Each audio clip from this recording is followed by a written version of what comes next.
Morning. तो आ गया हूँ मैं एक नए ब्लॉग के साथ। एक्चुअली मैंने आज अपने ख़ास मित्र अरुण शर्मा को रिक्वेस्ट किया है कि हमें कुछ इनपुट दें। वो काफ़ी जो बातें हैं अरुण की मुझे काफ़ी मोटिवेट करती हैं और काफ़ी इंस्पायरिंग है एक्चुअली। तो मैं चाहता हूँ कि आप तक भी आवाज़ पहुँचे वो।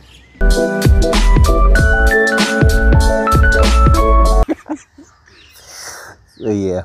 और बता, लाइफ कैसी चल रही है? लाइफ ठीक ठाक ही चल रही है यार, सही में। ठीक ठाक क्या होता है? रोज ठीक ठाक मतलब कि रोज के नए नए वीडियो बना रहा है। ये तेरी लाइफ में इतना बड़ा नया चेंज है और फिर भी ठीक ठाक ही है, तो मतलब ये तेरे शब्द तेरे जबान पे जो है चिपक गए हैं।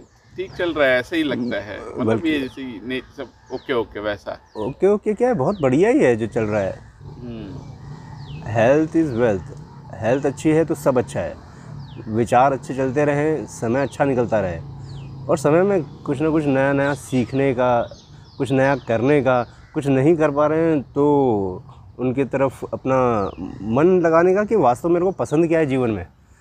बाकी क्या है, लाइफ हर पल अपने फुल एनर्जी में होती है, अपने पूर्णता में होती है। अब ये है हम उस कॉन्शियसनेस को कितना जी पाए। 20%, 30%, 60%, 80%, 100%।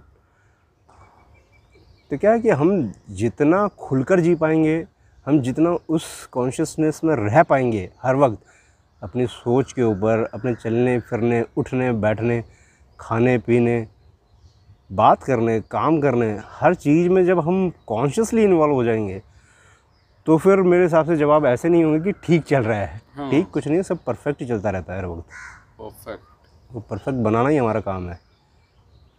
नहीं बिल्कुल, बहुत सारे सवाल तो उठते हैं ना यार कि सही कर रहा हूँ नहीं सवाल कर रहा हूँ। उठने चाहिए, नहीं तो प्रकृति जवाब भी नहीं देगी ना।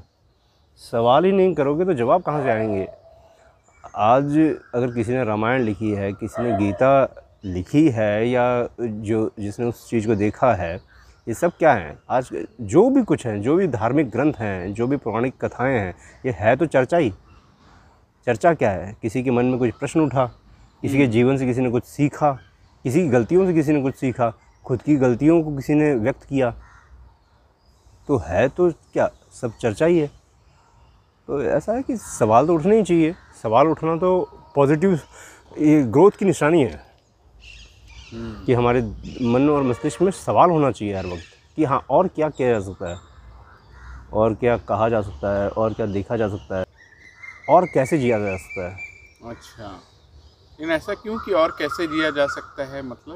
मतलब कि जैसे हम खुद से अनसेटिस्फाइड कब होते हैं? जब हमें लगता है कि मैं बना किसी और चीज़ के लिए हूँ, मैं कर कुछ और कर रहा हूँ, मेरा टैलेंट कहीं और है और मैं कहीं और, है ना। मेरा क्या बोलते हैं ना, वो गाना है ना, कौन सा, तू प्यार है किसी और का, तुझे मांगता कोई और है। हम देखे भाई सचिन से बढ़िया मैं खेल सकता हूँ, लेकिन मैं तो कुछ और ही कर रहा हूँ, है ना। तो बस वही है, अपने प्यार को पहचानो और उस पर जीवन लगाओ। उस पर धीरे धीरे, ऑल ऑफ ए सडन कुछ भी नहीं होता है, पागलपन होता है, लेकिन धीरे धीरे हम अपने आप को पहचानें, अपने टैलेंट को पहचानें और उस और अपने आप को मुड़ाएं, वो इम्पोर्टेंट है। मन को पहचानो, करना क्या चाहते हैं। देखो, हमेशा ध्यान में रखो कि ज़िंदगी का कोई भरोसा नहीं है, कि ज़िंदगी 100 दिन की है, 100 साल की है। तो इसलिए जो करना चाहते हैं उसको शुरुआत अगर आज से नहीं की तो कब करोगे, है ना। बाकी अच्छा है। देखो, आज क्या नहीं है हमारे पास कि जिसको हम क्या बोलते हैं, जिसको हम एंजॉय कर सकें, या जिसके लिए हम भगवान को धन्यवाद कर सकें, हम ग्रेटिट्यूड दिखा सकें। सब कुछ है। हम रोज़ पेट भर कर खाना खाते हैं, ये अपने आप में एक बहुत बड़ी कृपा है। हमारे सर के ऊपर माँ बाप का साया है, ये बहुत बड़ी कृपा है। हमें पिता बनने का सौभाग्य मिला, ये बहुत बड़ी कृपा है। हमें अच्छी वाइफ मिली, बहुत बड़ी कृपा है। तो ये जो एक परफेक्ट लाइफ तो ईश्वर ने हमको दी। अब परफेक्ट लाइफ में भी हम परफेक्ट महसूस ना करें तो हमको थोड़ा सा सोचना चाहिए कि या तो हमें जो मिला है हमने उसकी कीमत नहीं की, और या फिर हम वैल्यूएशन में कमज़ोर हैं, है ना। अच्छी हेल्थ, अच्छा घर, अच्छी सोच, ये सब एक तरह से ब्लेस ही है, ये सब ब्लेस है। इसको हम जितना हर वक्त अपने ध्यान में, मन और मस्तिष्क में रखेंगे उतना अच्छा है कि भाई मैं तो ब्लेस्ड हूँ। अब मेरा काम है कि लोगों को ब्लेस्ड बनाना, लोगों को ये समझाना कि यू आर ब्लेस्ड। हेल्थ, देखो संदीप, हेल्थ इज़ वेल्थ जो कहा जाता है, मैं इस बात को पूरी तरह से मानता हूँ, बिल्कुल सही है। लाइफ में अगर आपका शरीर आपके साथ है ना, तो चाहे सारी दुनिया आपके अगेंस्ट में भी हो तो भी आप एक अच्छा जीवन जी रहे हो, तो भी आपको कोई दिक्कत नहीं है ना। तो इसलिए इसकी बहुत कीमत करें। अब हेल्थ भी मैं इसको 3 भागों में देखता हूँ, माइंड, बॉडी और सोल। ओके। है ना। माइंड के लिए क्या है? माइंड के लिए अच्छा सोचना, अच्छा करना, अच्छी किताबें पढ़ना, अच्छे वीडियोस देखना, अच्छे लोगों के बारे में जानना और कॉन्शियसली इन्वॉल्व रहना। ओके। ये हमारे माइंड की एक्सरसाइज है। किसी और में भी नेगेटिविटी हम न देखें और कोशिश करें कि जितना हो सके अपना माहौल, अपने मन का, अपने मस्तिष्क का और अपने आसपास का माहौल पॉजिटिव रखें, पॉजिटिव सोच के साथ रखें। दूसरा है बॉडी। बॉडी साथ देगा जब तक आप उसका साथ दोगे, जब तक आप उसको रिस्पेक्ट करोगे, जब तक आप उसके लिए कुछ करोगे, है ना। उसके लिए खाना खाना एक काम है। ओके। क्या खाना, कितना खाना, कब खाना, ये इम्पोर्टेंट है। ये उसके लिए इम्पोर्टेंट है ना। जैसे हम अपने मन से खा लेते हैं जब भी हाँ, कुछ भी। स्वाद के पीछे नहीं भागें। स्वाद अगर हेल्थ के साथ है तो बहुत अच्छा है, नहीं तो जो हेल्थ के साथ है उसमें स्वाद ले, है ना। क्योंकि हेल्थ बहुत इम्पोर्टेंट है बॉडी के लिए। और उसके लिए हम क्या कर सकते हैं? हम कर सकते हैं एक्सरसाइज। करेगा हमारा शरीर ही, शरीर के लिए ही, लेकिन हमको उसका उसे कोऑपरेट करना होगा, हमें उसे डिसिप्लिन देना होगा, चाहे योगा के माध्यम से, नॉर्मल जिम के माध्यम से, रनिंग के माध्यम से, लेकिन अपने आप को फिट रखें। Because fit body has a fit mind. तो पहले आपको माइंड को और बॉडी को अपना क्या बोलते हैं कंट्रोल में लाना है, अपने डिसिप्लिन में लाना है। डिसिप्लिन बहुत बहुत इंपॉर्टेंट चीज़ है लाइफ में। तो हमारा दायरा केवल माइंड और बॉडी तक नहीं होना चाहिए। हमारा दायरा एक वो चीज़ जो अंदर से हम सबको जोड़ती भी है और कंट्रोल भी करती है। वो चीज़ जो जानवर में भी मौजूद है, पेड़ में भी मौजूद है, पत्थर में भी मौजूद है, इंसान में भी मौजूद है, वो है हमारी आत्मा। वो चिप जिसके निकल जाने के बाद में शरीर में कुछ नहीं रह जाता, इट्स अ वेस्ट है। तो सोल के लिए भी हम काम करें। सोल के लिए क्या हो सकता है? सोल के लिए ध्यान, मेडिटेशन, है ना।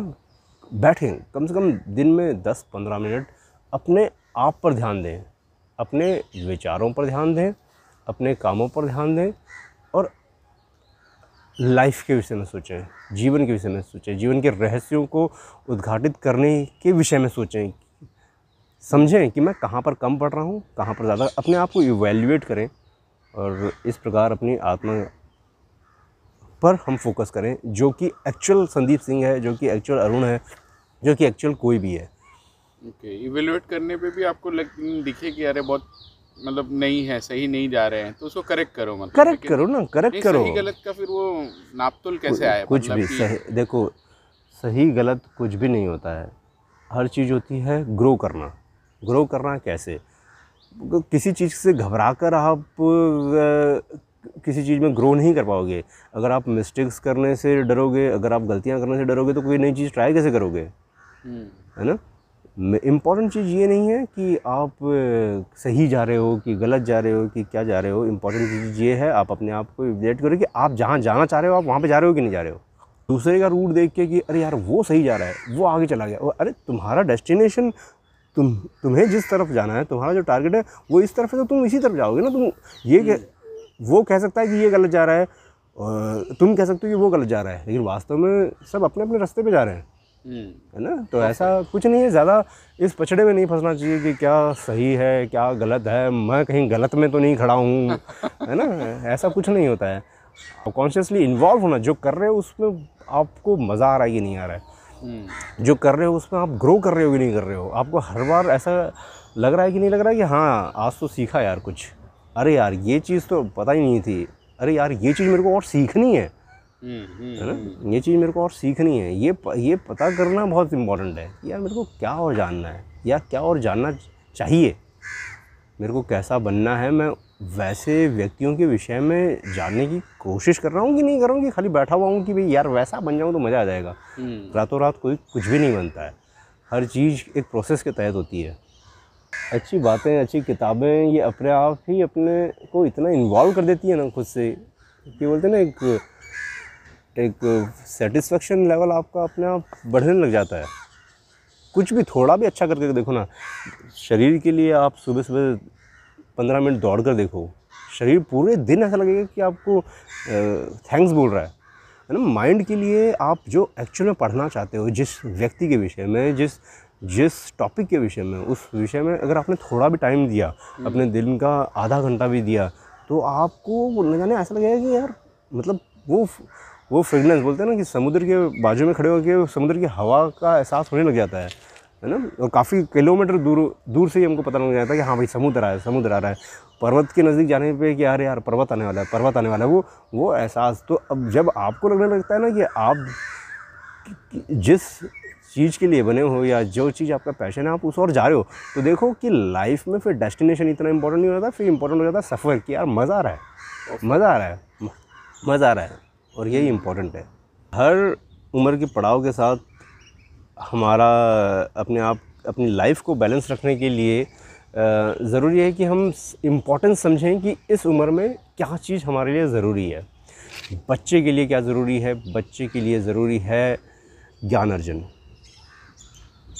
वो जल्द से जल्द पढ़ाई के प्रति उसका इंटरेस्ट बने, पढ़ाई को वो मैक्सिमम टाइम दें अपना, है ना, खेल को मैक्सिमम टाइम दे, लर्निंग एटीट्यूड को मैक्सिमम टाइम दे, है ना। उस एटीट्यूड को डेवलप करना ये हमारा काम है, ये टीचर्स का काम है, ये पेरेंट्स का काम है, ये फ्रेंड्स का काम है। फिर उसके बाद में टीनेज एक वो एज हो जाती है जहाँ पर आप अब बच्चे नहीं रह जाते हो। अब आपने शुरुआत में आप हर विषय में पढ़ते हो, हर विषय की जानकारी लेते हो, लेकिन धीरे धीरे कुछ बादल छटने लग जाते हैं, तब हमको समझ में आ जाता है कि हमारे लिए क्या है, हमारा इंटरेस्ट, हमारा फील्ड ऑफ इंटरेस्ट क्या है, हमारा इंटरेस्टेड सब्जेक्ट कौन सा है उस सब्जेक्ट में। तो वो उस क्लियरिटी और फोकस को हमको बहुत ज़्यादा इम्पोर्टेंस देना चाहिए। और अगर क्लियरिटी नहीं आई है तो क्लियरिटी के ऊपर काम करना चाहिए कि वास्तव में हम पहचानें कि अब डायरेक्शन देने का टाइम आ गया है। अब ये क्या बोलते हैं, समुद्र में खाली बोट तैरना नहीं सीख रही है, अब इसको दिशा देनी है कि इस बोट को लेकर कहाँ जाना है। तो वो समय होता है हमारा टीनेज का। फिर आया समय एडल्ट की जिम्मेदारी क्या है? एडल्ट की जिम्मेदारी है जीवन में बैलेंस बनाना, पैसे कमाना, हेल्थ कमाना, रिलेशनशिप बनाना, बढ़ाना। इन तीनों चीज़ों को कुछ भी अवॉइड नहीं किया जा सकता लाइफ में पैसा बहुत इम्पोर्टेंट है।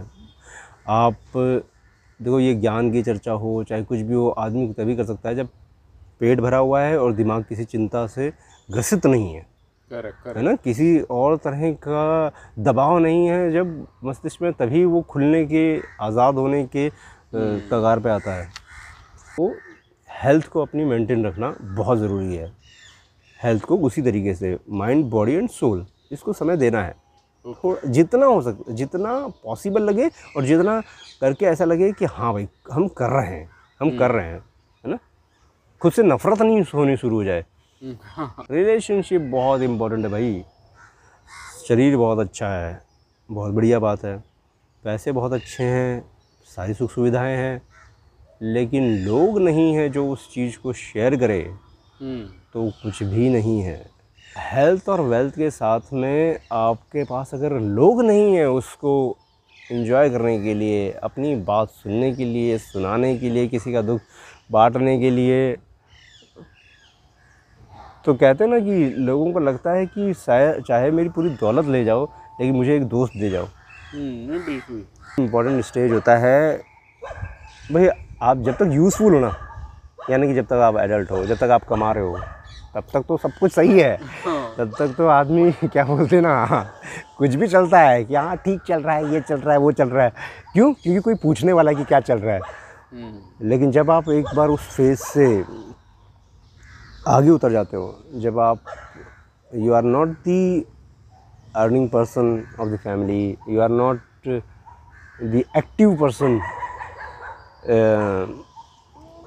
तो धीरे धीरे आप जीवन की इस कड़वाई को महसूस करने लग जाते हो कि यार शायद मैं इग्नोर होया जा रहा हूँ, शायद अब मेरी इम्पोर्टेंस वैसे नहीं रह रही है। और ये नेगेटिविटी जो है, ये आपका पूरे जीवन का बोलते ना सार का टाइम आता है, जो लास्ट क्लाइमैक्स, कोई भी मूवी हो, चाहे कोई भी सीरियल हो, चाहे कोई भी किताब हो, लास्ट में उसके सार तक पहुँचने लग जाती है वो। तो जब ज़िंदगी आपके सार तक पहुँचने लग रही है, तब अगर आपके दिमाग में ये आ गया कि मैं तो अनइम्पोर्टेंट आदमी बन गया, मेरे को तो अब कोई सुनता ही नहीं है। पहली बात तो जो मैं समझता हूँ कि बुढ़ापा कुछ नहीं होता है। जैसे मैंने कहा कि आत्मा की कोई एज नहीं होती, आत्मा हमेशा ये मानो कि यंग ही रहती है, फुल एक्टिव रहती है। वो एक शरीर का है, तो उसका असर अपने दिमाग में नहीं आने दें, ठीक है ना। और अपने आप को यंग माने और अपने आप को यूज़फुल खुद बना कर रखें, खुद बना कर रखें कि अब मुझ में क्या करने की क्षमता है। जैसे APJ अब्दुल कलाम जी की मैंने अभी रिसेंट में एक किताब आज सुबह पूरी हुई है, मैंने ऑडिबल पे सुनी थी, जिसमें उन्होंने अपनी जीवन गाथा पूरी सुनाई है। तो उन्होंने आफ्टर बीइंग प्रेसिडेंट और after being retired from his presidency, उसके बाद का समय उन्होंने कहा कि ये मेरे पास मेरा विश्राम का समय है। और उस विश्राम के समय में भी उन्होंने आई थिंक 6-7 किताबें लिख दी। और उन्होंने कहा कि ये किताबें मैं एक तरह से खुद की जर्नी को एज ए इंडिविजुअल नहीं प्रेडिक्ट कर रहा, मैं एज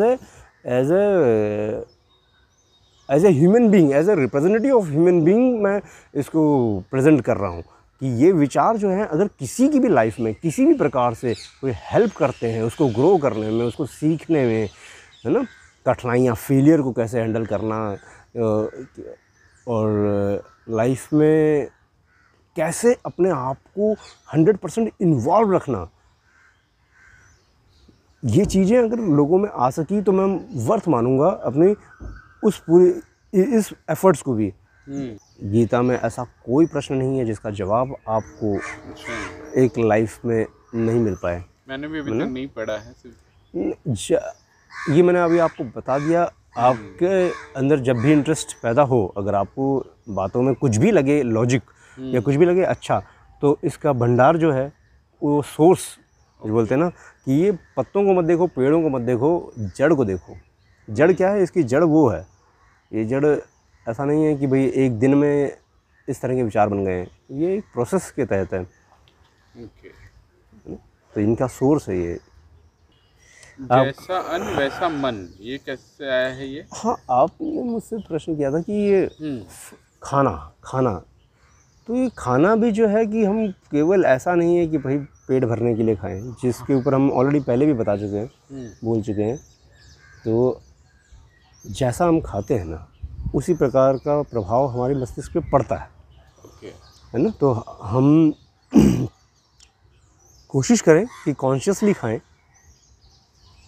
हेल्थ के हिसाब से, माइंड और बॉडी दोनों की हेल्थ के हिसाब से जो बेस्ट है उसका एक चार्ट बनाएं कि चार्ट बनाएं मतलब या फॉलो करें हम उस चीज़ को रिलीजियसली। सुबह का समय हम दें फ्रूट्स को, दूध को, प्रोटीन्स को हम ज़्यादा से ज़्यादा लें। फिर दोपहर के समय में हम सलाद वगैरह, वेजिटेबल्स वगैरह का ज़्यादा सेवन रखें, क्योंकि ये हमारे बॉडी के लिए सुपाच्य है, ये हमें एनर्जेटिक रखता है, ये हमें हमारे अंदर से प्रमाद को निकालता है, कम करता है। प्रमाद होता है आलस्य, है ना, दीर्घसूत्री, किसी भी काम कर रहे हैं कर लेंगे, ये अब ठीक है, 10 किलोमीटर चलना है, बाद में देखते हैं, करते हैं। अच्छा, आलस्य मतलब इतना इम्पोर्टेंट उस चीज़ से निकालता है। ये हम जो खाते हैं उसका असर होता है हमारे बॉडी पे, है ना। इसीलिए तो जो बोलते हैं ना, जो तपस्या वगैरह करते हैं, ये जो अब एग्ज़ाम्स के टाइम में हम भी हमारा रूटीन कुछ, अरे मम्मी ये मत खिलाओ, अरे इतना खिलाओगे तो मैं फिर एग्ज़ाम क्या दूंगा, है ना। अब तो ये सब अब शरीर में थोड़ा सा भी हलचल लगती है तो हम बोलते हैं कि यार ये वड़ा वगैरह दूर रखो, ये तेल की चीज़ें, क्या तेल का गुब्बारा थोड़ा बनाना है ना। तो वैसे वो चीज़ हम देखें। और इसमें मैंने एक बहुत इम्पॉर्टेंट चीज़ ये भी लिखी है कि कोशिश करें अपना रात के खाने का रूटीन, एक तो रात को हल्का खाएं, पसर के नहीं खाएं कि भाई आज तो पूरे दिन की भड़ास निकालूंगा, है ना, और हल्का खाएं। और कम से कम कोशिश करें 8 बजे से पहले खाकर निपट जाएं, है ना, उसके बाद में नहीं खाएं। ये एक बहुत अच्छी हेल्दी प्रैक्टिस है। जीने के लिए खाएं, खाने के लिए नहीं जिएं। क्योंकि हमारा एक ये बहुत बड़ा आकर्षण, बहुत बड़ी आदत ये जो है, ये खाना ही, चारों तरफ हमको खाना खाना दिखता है। तो ये चीज़ सही नहीं है। ये हमारे क्या बोलते हैं, ये हमारे बीच में बहुत बड़ा रोड़ा पैदा करता है। हुआ फियरलेसनेस, फियर के ऊपर सही में बहुत इम्पोर्टेंट है। मतलब क्यों इतना इम्पोर्टेंट है फियरलेस होना? अब बचपन से इतना सबको सिखाया नहीं जाता कि भाई फियरलेस रहो, नहीं क्या, डराया ही जाता है ये मत करो, ये बच्चे लोग डराना। ये ऐसा टॉपिक है ना संदीप सिंह, जिसके ऊपर आप जितना कहो उतना कम है ना। इसकी ब्रांचेस भी जो है बहुत फैली हुई है। मैं आपको खाली इतना कह दूँगा कि फियर को हम नेगेटिव वे में ही क्यों लें, पॉजिटिव वे में तो ले सकते हैं। भाई ये फियर ही तो होता है जो इंसान को परफेक्ट बनाता है कि यार मैं कुछ कमी नहीं रह जाऊँ, कुछ कमी नहीं छोड़ दूँ। आप कोई भी चीज़ की प्लान, कोई प्रोजेक्ट, आपका बड़ा प्रोजेक्ट करना है, तो आपके अंदर अगर ये फियर नहीं रहा कि यार कहीं मैं मुझसे सोचने में, मेरी प्लानिंग में कोई ऐसी कमी नहीं रह जाए जो लूप होल बन जाए, तो ये फियर एक छोटा सा होना ज़रूरी है। ठीक है ना। ये आपको परफेक्ट बनाता है, ये आपके प्रोजेक्ट को परफेक्ट बनाता है, ये आपको बार बार रीथिंक, क्रॉस चेकिंग वगैरह के लिए आमादा करता है ना। तो हम इस चीज़ को पॉजिटिव वे में भी ले सकते हैं। हमें ये देखना है कि हमारे अंदर जो फियर है वो पॉजिटिव इम्पैक्ट पैदा कर रहा है कि नेगेटिव इम्पैक्ट कर रहा है। कहीं हम ऐसे तो नहीं हो गए कि साला कि फियर के मारे हम कोई चीज़ ट्राई नहीं कर रहे। मैंने कहा कि हम कुछ नया लेना ही नहीं चाहते। कि फियर क्या होता है, फेलियर का फियर है। बिल्कुल। क्या मतलब लोग क्या कहेंगे? हाँ, लोग क्या कहेंगे, सबसे बड़ा रोग क्या कहेंगे लोग। अच्छा, है ना? सही बात है।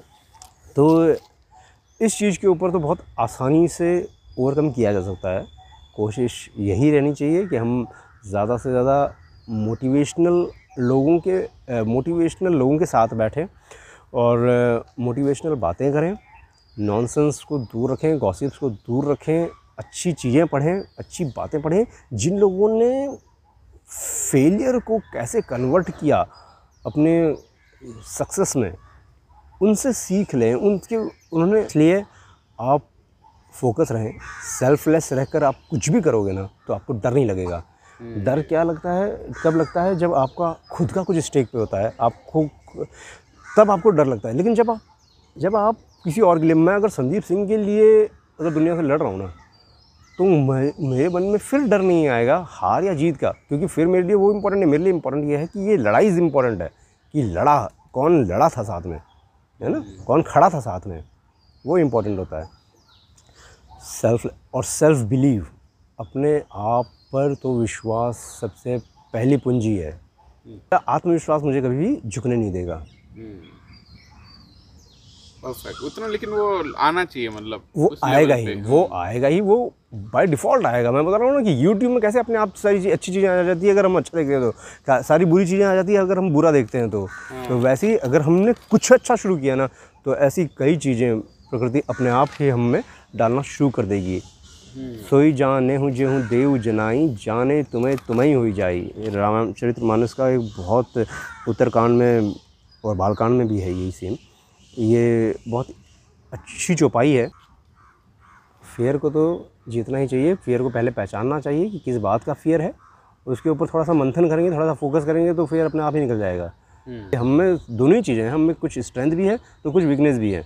अपनी स्ट्रेंथ को बढ़ाते चले जाओ, वीकनेस अपने आप ही गायब हो जाएगी। गौण अच्छा पढ़ें, अच्छा देखें, बस यही सब कुछ है। अच्छा सोचें, अच्छे लोगों के साथ उठे बैठें। अच्छा क्या होता है, अच्छे लोग कैसे होते हैं कि किसी की टैग तो लगा नहीं होता है। करेक्ट। मीन जिससे आपकी एनर्जी जो है, आप अच्छी एनर्जी महसूस करें, है ना। चाहे बात हो चाहे नहीं हो, लेकिन आदमी बैठ कर भी ऐसा फील करता है कि हाँ भाई सचिन तेंदुलकर के बाजू में बैठा हूँ, क्या बात है ना।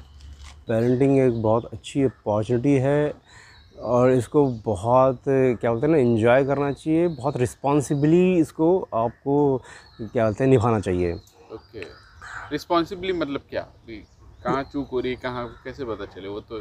हाँ देखो, आपको है ना बच्चे को प्यार नहीं देना है खाली, आपको उसको प्रोटेक्शन के नाम पे क्या बोलते हैं ना उसको घेर के नहीं रखना है, कि आपको उसको तैयार करना है कि वो नई चीज़ें। तो इसमें क्या है कि उस बच्चे को तैयार करें आने वाली ज़िंदगी के लिए भी, धीरे धीरे। हाँ, लॉन्ग टर्म प्रोसेस है ये, है ना। उसे कुछ नई चीज़ ट्राई करने दें। कुछ टूट फूट हो जाए तो ऐसा नहीं हो कि भाई उसको कि नहीं परफेक्ट चीज़ चाहिए, ये एक परफेक्शनिस्ट के घर में आए हो आप, नहीं, उसको गलतियां करने का भी अवसर दें, उसको ग्रो करने का अवसर दें। जहाँ पर आपको लग रहा है कि नहीं ये चीज़ एग्रेशन ज़्यादा है, आप धीरे धीरे उसको कंट्रोल करें आप, लेकिन उसका कभी भी उसकी कभी भी हिम्मत ना तोड़ें आप, कभी भी उसको कमज़ोर ना बनाएं। आप हिम्मत ना तोड़े मतलब आप उसे डराएं नहीं। ओके, आप उसे ये नहीं फील कराएं कि भाई तू गलत है, तू तो गलत ही है, या तो तू कमज़ोर ही है। आप जो फील खुद को कराने लग जाते हो आप वैसे खुद हो जाते हो। आप जो फील अपने ऊपर डिपेंडेंट जो है उनको कराने लग जाते हो वो वैसे ही होने लग जाते हैं, है ना। तो हमेशा उन्हें मोटिवेट रखें, हमेशा उन्हें क्या बोलते हैं नई चीज़ें सीखने के प्रति जागरूक रखें, है ना। खुद जो लाइफ में जिन चीज़ों को आप इम्पोर्टेंस देते हो, देखो एक चीज़ मैंने बहुत सुनी थी कि बच्चा वो नहीं करता जो आप उसको कहते हो करने के लिए, बच्चा वो करता है जो आप करते हो। आप उसको इंस्पायर करो, आप उसको ऑर्डर मत दो, आप उसको सुपरवाइज मत करो, आप उसको मैनेज मत करो, आप उसको कर बताओ कैसे करना चाहिए। आपको देख देख कर वो सीखेगा। आप झूठ बोल रहे हो, उसको बोलोगे बेटा झूठ बोलने की गंदी बात है। आप प्लेन में अपने फ़ायदे के लिए बोल रहे हो कि नहीं ये तो 3 साल का ही है आज भी, चाहे वो 5 साल का हो जाए, चाहे वो 6 साल का हो जाए, तो उसके दिमाग में ये लगता है कि यार झूठ बोलना इज़ नेचुरल, है ना। ये कॉमन सेंस जिस पर भी है वो झूठ बोलता है। और पापा जो मेरे को सिखा रहे हैं ये खेल सिखाने की वाली बातें होती हैं, तो वो चीज़ें मत करो उनसे। माइथोलॉजी का रोल भी कितना इम्पोर्टेंट है बचपन से ही, मतलब माइथोलॉजी, हाँ, तो ये इन चीज़ों का इम्पैक्ट देखो हमारे दिल और दिमाग में पड़ता ही है। आज मुझ पर तो बहुत ही बड़ा, हमारे पिताजी हमारे दादाजी किताबों के शौकीन थे। उन्होंने पुरानी जो रामचरितमानस है, भागवत है, गीता है, उन्होंने उनका खूब अध्ययन किया और उनसे उनके जीवन में जो पॉजिटिविटी आई वह चीज़ें हमें समझ लो एक तरह से गॉड गिफ्टेड मिली। यानी कि ये भी हमारे पूर्वजन्म के कोई अच्छे कर्म ही थे कि हम इन चीज़ों तक इतनी जल्दी पहुंच पाए। तो ये तो आपके जीवन को दिशा बिल्कुल देते हैं। आप चाहे विवेकानंद देख लो, चाहे सुभाष चंद्र बोस देख लो, या और किसी भी, ये तो इनके विषय में तो चलो हम भारत में हम जानते हैं, दुनिया के किसी भी कोने में अगर किसी ने कुछ बड़ा किया है, किसी ने कुछ महान किया है, तो उसके पीछे है स्टोरीज़ जो उसने सुनी है ना। उसके पीछे कि हम अपनी कैपेसिटी से ऊपर कब जाने के लिए तैयार होते हैं, जब हमें पता होता है कि कैपेसिटी से ऊपर जाया जा सकता है। लोगों ने प्रूव किया है इम्पॉसिबल कुछ भी नहीं है, जो आप सोच सकते हो वो आप कर सकते हो, जहाँ तक कोई पहुँच चुका है किसी भी टाइम पे। मेरा एक और सवाल था अरुण, जैसे कि हम अभी लाइफ में बहुत देखा है मैंने कि अरे मैं ठीक से प्रोग्रेस नहीं कर पा रहा हूँ, या जॉब फ्रंट में अगर एग्जांपल लिया जाए तो कंपैरिजन कितना होना चाहिए, नहीं होना चाहिए। सबका अलग अलग कैपेसिटी है, सब कुछ है, लेकिन एक रहता है ना कि कोई आगे निकल गया नहीं निकला, उसके बारे में देखो संदीप, हमसे कौन आगे निकल गया मायने नहीं रखता। मतलब आप नहीं करो तो, लेकिन दुनिया बताती है आपको। चलेगा ना, अच्छा है। देखो अच्छा है, कभी भी कोई भी ओपिनियन खुद के विषय में अगर आपको कहीं से भी मिले, पॉजिटिव नेगेटिव, आपको उसको बिल्कुल लेना चाहिए, आपको सुनना चाहिए। ये बहुत अच्छी बात है अगर कोई हमारे मुंह पर ही आके बता देता है कि यार तू तो गधा है ना, वो अच्छा है कि आपको सामने से कहे कि भाई तुम्हारे जैसा तो घोड़ा ही नहीं, और क्या बोलते हैं बाद में बोले कि भाई कोई तो चाहिए हारने के लिए भी, है ना, गधे को भी तो तैयार करना था। तो इसलिए मैं कह रहा था कि हमें जो हमारा जो फोकस एरिया होना चाहिए ना, वो होना चाहिए कि मैं क्या बेस्ट कर सकता हूँ और मेरे में कहाँ कमी रह रही है। जहाँ कमी रह रही है ना, वहाँ पर काम करना शुरू करें। ये नहीं कि साला कब सुधरूंगा, अरे सुधरना शुरू करो। आपको अगर लग रहा है कि आपको शायद आपके प्रोडक्ट की नॉलेज या मार्केट की नॉलेज उतनी अच्छी नहीं हो पा रही है, आप कंज्यूमर के जो नीड्स हैं उसको ढंग से नहीं ले पा रहे हो, तो आप उन पे और रिसर्च करें, आप उन पे और टाइम दें, आप उनके विषय में और किताबें पढ़ें, ह्यूमन साइकोलॉजी पढ़ें, how to sell, how to क्या बोलते हैं, build trust for the product. हमें ये नहीं देखना चाहिए कि मैं और वो साथ में आए थे, वो आगे चला गया या वो पीछे चला गया, मैं थोड़ा आगे आ गया। ये सब चीज़ें मायने नहीं रखती है। मायने रखती है कि हमने कितना ग्रो किया। कई बार आप पीछे आकर ज़्यादा सीख पाते हो। आपको लाइफ में सेटबैक्स चाहिए होते हैं कई बार टू ग्रो मोर, है ना। कितनी बार हम उसको कैसे तरीके से लें, किस तरीके से लें, कि आपको पता चलना चाहिए ना कि भाई उसने तरक्की की तो किन तरीक़ों से की। हाँ, वो तरीका सही था तो उस प्रैक्टिस को आप भी अपनाएं। अगर वो तरीका आपको सही नहीं लगता तो आपका जो तरीका है आप उस पर बिलीव करें और आप उसमें कॉन्स्टेंटली एफर्ट्स डालते रहें, इन्वेस्टमेंट डालते रहें। परफेक्ट। सबका पर्पस ऑफ लाइफ अलग है, सबका डेस्टिनेशन अलग है।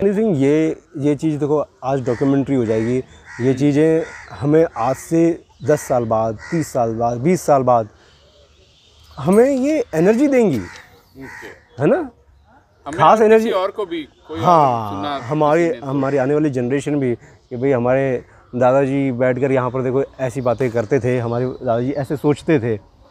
तो ये एक अच्छा एफर्ट है जो आपने लिया और मेरी कोशिश यही थी कि भाई मैं उसको सक्सेसफुल बनाऊँ।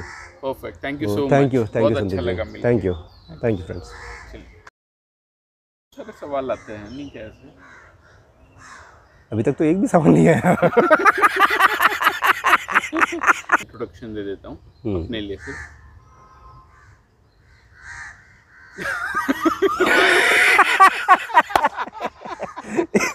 ये अच्छा था। सही है। चीज़ें जितनी आसान बनाई जाए उतनी अच्छी होती है।